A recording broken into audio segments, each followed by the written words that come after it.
Chapter 9. Some Dangers.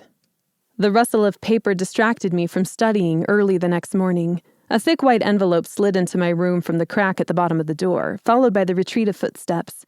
I looked away, pretending it wasn't there. I didn't want to read it. Thinking about the next match all night kept me from feeling any relief that I passed the first. The second match would not be as easy. Despite the frustration and even danger of tripping around in the dark and confronting unknown animals, we'd gotten off easy. I lifted my hand and touched the scabs on my cheek from the sharp whip of the tree branches. At least it was over. Diffused winter light filled my bedroom with gray. Outside, the dreary day blew in with low-hanging clouds from the south. A few stray leaves rattled along the black iron fence in the gusty wind. Apprehension filled me when, at last, I pushed away from the window and moved over to the letter. I couldn't ignore it forever. Like the last one, twine anchored 2 purple flowers to the envelope with a knot, tied over the looping scrawl of my name. Repulsed again, I left it on the desk and snuck out of the room with the quiet snick of the handle closing behind me. Later. An array of students bustled around the dining room, talking over each other in shrill laughs. A blazing fire in the hearth warded off the blue chill of the morning. The smell of fresh bread filled the room. The nearest table of second years exploded into whispers when I passed by. "Can you believe she took her shoes off? All those butterflies? How did she do it?" I let them talk, acting as if I didn't hear. Camille and Lita saved me a place at the same long table on the right side of the room. Several parchments littered the table around Camille, and Lita had a few books opened in front of her. "No, Camille, that's not the right answer. You shouldn't use comfrey tea. It'll kill you if you drink too much. Look at the other options." They both looked up when I sat down, and a look of relief spread across Camille's face. "There you are, Bianca. How are you this morning?" "Good. You look terrible," Lita said. "Thanks," I muttered. "I think." Camille patted my arm and shot Lita a perturbed glare. "You look lovely this morning. Maybe a little pale, but lovely. Have you finished the homework?" Camille asked, her eyes widening. "It's quite difficult, isn't it?" "It was tricky," I said to ease the stress lines in her face. Camille turned back to it with a heavy sigh, leaving me grateful she hadn't asked more. The worksheet sat in my textbook on my desk, incomplete. I'd have to end breakfast early to finish it. "Yes," she agreed with a bitter sigh. "Tricky." Stray whispers from the first years next to me filled the silence. "Like a savage. Who runs through the forest in their bare feet?" "Well, she did win, didn't she?" Jackie's voice pointed out. "Who cares if she was wearing shoes or not?" "She's certainly no lady." "They're afraid of you," Lita said, motioning with the jerk of her head to the other end of the table. "Not just because you were barefoot in that bitter cold." "I didn't walk barefoot," I said. "I ran barefoot. There's a difference. Walking is colder." Lita shrugged. "All the same, they think you're a little, you know." She made a twirly motion in the air with her finger. "Oh?" I lifted an eyebrow. "They are easy sheep to control, aren't they?" "Yes," Lita said, taking my comment too seriously, as she often did. "Well, they may have forgiven running barefoot due to the stress of the match, but now they don't believe that you're actually a first year because of your big display last night." "Right," I said. "A beautiful display of magic. That's something to distrust at a network school." Lita agreed with a nod. "It is when you're an inexperienced first year. But don't worry, they won't say anything to your face. Camille called them off before you came down." "Saying it to my face would be just horrible," I muttered. "It's so much easier to bear behind my back." Camille joined the conversation, grateful for any reason to not do her homework.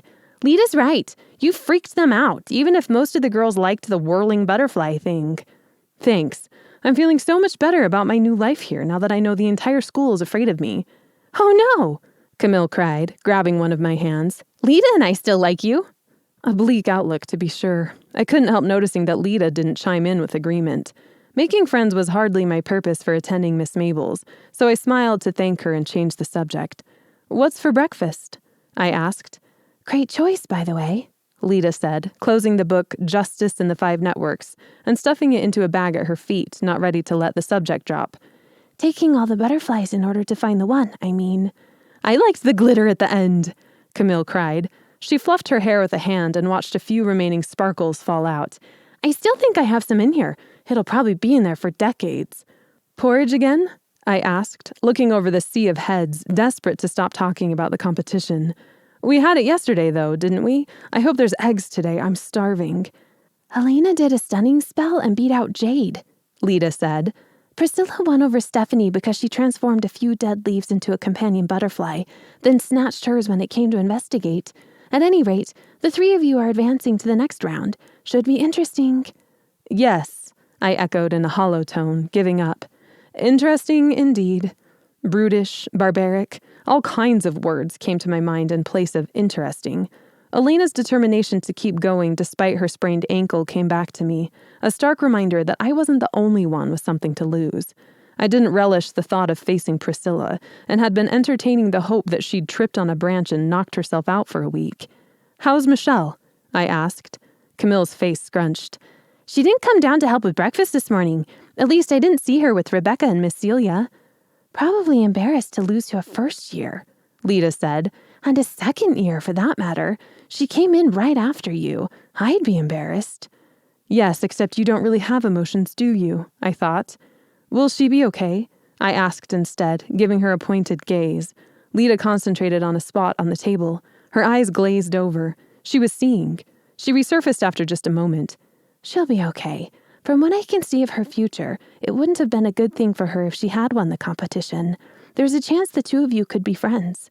Camille turned back to her homework with the pained sigh of a martyr. At this rate, she'd never finish. At least she started, my conscience nagged, reminding me how much I hated homework. As far as gameplay goes, it wasn't very smart of you to go that big early on. Lita's voice lowered. Now your opponents know what they're up against. More than that, Miss Mabel will keep a special eye on you. I know, I said, but entering the competition as a first year guaranteed that I'd have Miss Mabel's attention from the beginning. Then again, Lita concluded, maybe that was what you wanted. Maybe, I whispered, my eyes narrowing. I hated it when she anticipated my motives. You've been planning on doing this for a long time, haven't you? Just my whole life. Something like that, I said with a dismissive wave, pondering over the homework I was putting off. Miss Bernadette would not be pleased if I didn't turn it in with the rest, and I didn't want the other students thinking I thought I deserved preferential treatment because of the competition. The ice I skated on grew thin enough. Lita glanced to my left. Camille had scooted down to talk to Grace, another first year, and wasn't listening, her homework shoved off and abandoned. It all ties back to your curse, doesn't it? Lita asked. I again swallowed back the discomfort of Lita knowing so much about me. Yes, why do you ask? I'm trying to figure out why you're doing this. Does it matter? I snapped. Lita's eyes, so bright against her creamy skin, showed signs of trouble. She hesitated. It might. You're doing this for your grandmother, aren't you? My gaze snapped up to hers in fear. She had my total attention.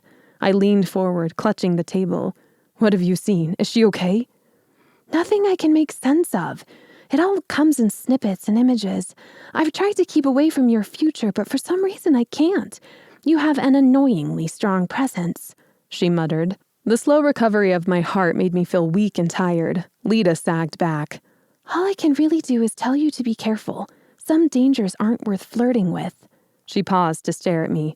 Not even to save your grandmother from dying. The slamming kitchen doors announced the incoming breakfast. I looked away, no longer hungry. I forgot some homework, I said, jumping to my feet, ready to be done with her and this conversation. I'll be back. I hurried up the wide staircase, leaving the busy dining room and all its occupants at my back.